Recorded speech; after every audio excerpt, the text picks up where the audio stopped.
Hey Cloudy, welcome back to my YouTube channel. So, இன்னைக்கு நம்ம சேனல்ல என்ன வீடியோ பார்க்க போறோம் அப்படினா ஒரு சிம்பிளான டெசர்ட் மேக்கிங் வீடியோ தான். ரசகுல்லா ஆல்ரெடி நீங்க தம்ப்நெயில்ல பார்த்த மாதிரி ரசகுல்லாவும் குலாப் ஜாமுனும் ஒரே மாதிரி மெத்தட்ல தான் நம்ம மேக் பண்ற மாதிரி இருக்கும். ஆனா நிறைய பேருக்கு வந்து ரசகுல்லாவை கம்பேர் பண்ணும்போது குலாப் ஜாமுன் ரொம்பவே பிடிக்கும். ஏன் அப்படினா வந்து நம்ம ரசகுல்லாவை பார்த்தோம் அப்படினா மில்க்ல பண்றோம். மில்க் கரைஞ்சோர பால்ல பண்ணும்போது அதோட டெக்ஸ்சர் ஒரு மாதிரி இருக்கும். நிறைய பேருக்கு பிடிக்காம இருக்கும்.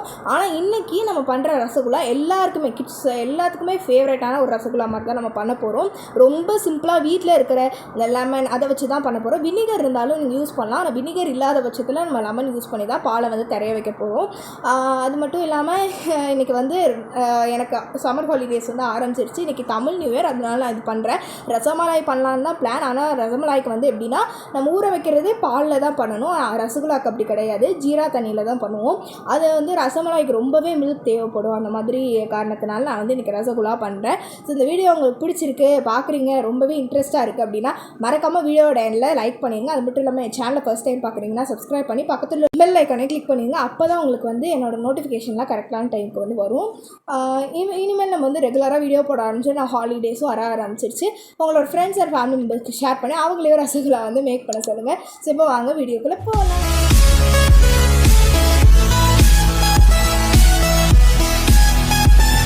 ரசகுல்லா பண்ணுறதுக்கு ஃபர்ஸ்ட் ஸ்டெப்பாக நான் பசும்பால் 1/2 லிட்டர் வந்து எடுத்திருக்கேன். அதுக்கப்புறம் ஒரு லெமன் எடுத்திருக்கேன். லெமன் வந்து வினிகருக்கு பதிலாக நம்ம ஆட் பண்ணுறதுக்காக லெமன்.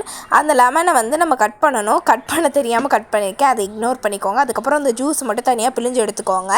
இதில் நான் ஒரு சின்ன மிஸ்டேக் பண்ணியிருக்கேன், அது கடைசி சொல்கிறேன். அடுத்து ஸ்டவ் ஆன் பண்ணிவிட்டு எந்த பாத்திரத்தில் நீங்கள் செய்ய போகிறீங்களோ அந்த பாத்திரத்தை வந்து வச்சுருங்க. இதில் என்ன ஆச்சு அப்படின்னா பாத்திரம் வந்து ரொம்ப ஹீட் ஆகி ஒரு மாதிரி ஆகிடுச்சு. அதனால் குக்கருக்கு நான் ட்ரான்ஸ்ஃபர் பண்ணிவிட்டு நான் வந்து பாலை கொஞ்சம் நேரம் லைட்டாக ஹீட் ஆக விட்டுட்டு ஹீட் ஆகிட்டு இருக்கும்போது, அதாவது கொதிக்கக்கூடாது, லைட்டாக ஹீட் ஆனோடனே நான் அந்த லெமன் நம்ம ஜூஸ் வந்து பிடிஞ்சி வச்சுருந்தோம்ல அதை அப்படியே நான் வந்து ஊற்றினேன். நீங்கள் ஊற்றினோடனே பார்த்தா தெரியும் அந்த நுரையாக வந்து ஒரு மாதிரி லைட்டாக தரைய வந்து ஆரம்பிச்சிருக்கும். இந்த ஸ்டேஜில் தான் வந்து நீங்கள் ஊற்றணும் கரெக்டாக. ரொம்ப பால் கூலாக இருக்கும் போது ஊற்றிடக்கூடாது, கொதிச்சதுக்கப்புறமும் ஊற்றிடக்கூடாது. இந்த மாதிரி ஸ்டேஜில் ஊற்றிட்டு அதுக்கப்புறம் வெயிட் பண்ணிங்கன்னா நல்லாவே பால் கொதிக்க ஆரம்பிச்சிடும். அப்போ வந்து நீங்கள் ஒரு கரண்டியை வச்சு பார்க்கும்போது நல்லா பால் வந்து திறஞ்சு வரும். இந்த ஸ்டேஜில் வந்து நீங்கள் அடுப்பை வந்து ஆஃப் பண்ணிடுங்க. நல்லா மேலே பொங்கி வந்ததுக்கப்புறமா நீங்கள் வந்து அடுப்பை ஆஃப் பண்ணிடுங்க. இப்போ பொங்கினதுக்கப்புறமா நான் வந்து அமர்த்திடுறேன்.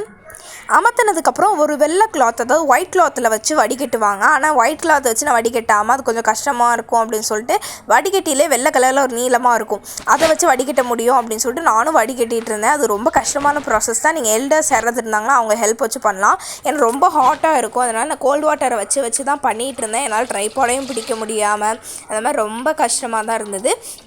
ஆனாலும் அதை பண்ணி நான் வந்து ஒரு பிளேட்டில் வந்து ட்ரான்ஸ்ஃபர் பண்ணிட்டேன். பிளேட்டில் ட்ரான்ஸ்ஃபர் பண்ணோடனே பார்க்க இப்படி தான் இருந்தது. 1/2 லிட்டர் பாலுக்கு எனக்கு இவ்வளோ தான் பால் தெரிஞ்சு வந்துருந்தது.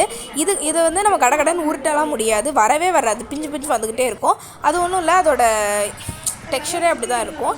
இப்போ நீங்கள் என்ன பண்ணணுன்னா நான் பண்ணுற மாதிரி உங்களோட கையோட அதாவது நடுப்பகுதியை வச்சு நல்லா அமுக்கி விடணும். அப்போ வந்து அது ஒரு மாதிரி எப்படி சொல்ல நல்லா வந்து அதோட டெக்ஸ்சருக்கு வந்து வரும். நல்லா இந்த மாதிரி அமுக்கி விட்டுட்டு அதுக்கப்புறம் பிசையும் போதுமே அப்படியே பால் மாதிரி பிசைஞ்சிடக்கூடாது, அதையும் கையை வச்சு அமுக்கி விட்டு தான் பிசையணும். அப்போ உங்களுக்கு நல்லாவே அந்த பால் ஷேப் வந்து வரும், எந்த கிராக்ஸுமே இல்லாமல். இப்போ இந்த பாலை வந்து எனக்கு ஒரு 7 to 8 பால்ஸ் வந்து கிட்ட வந்தது.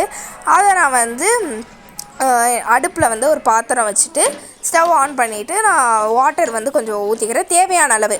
இப்போ வந்து ரசகுல்லாவில் எவ்வளோ பால்ஸ் இருக்கோ அதை பொறுத்த அளவுக்கு நீங்கள் வந்து வாட்டர் வந்து ஊற்றுங்க. நான் கொஞ்சம் அதிகமாகவே ஊற்றிட்டேன், அது ஜீரா ரொம்பவே அதிகமாகிடுச்சு. நீங்கள் வந்து உங்களுக்கு தேவையான அளவு ஊற்றிடுங்க. நான் வந்து இப்போ தண்ணி ஊற்றிட்டு அதுக்கப்புறமா எனக்கு எவ்வளோ சீனி வேணுமோ அவ்வளோ அளவுக்கு நான் எடுத்துக்கிட்டேன். ஆனால் சீனி வந்து நிறைய போடுறதே நல்லது.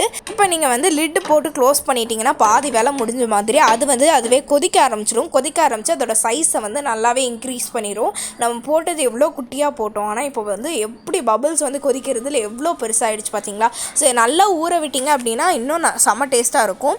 நான் வந்து அதுக்கப்புறம் ஒரு பவுலில் வந்து கன்வெர்ட் பண்ணிவிட்டு சாப்பிட்டு பார்த்தேன். எனக்கு வந்து எப்படி இருந்ததுன்னா கொஞ்சம் ஊறாத மாதிரியே இருந்தது, ஏன்னா நான் டக்குன்னு எடுத்து சாப்பிட்டேன்னா அதனால் அப்படி இருந்தது.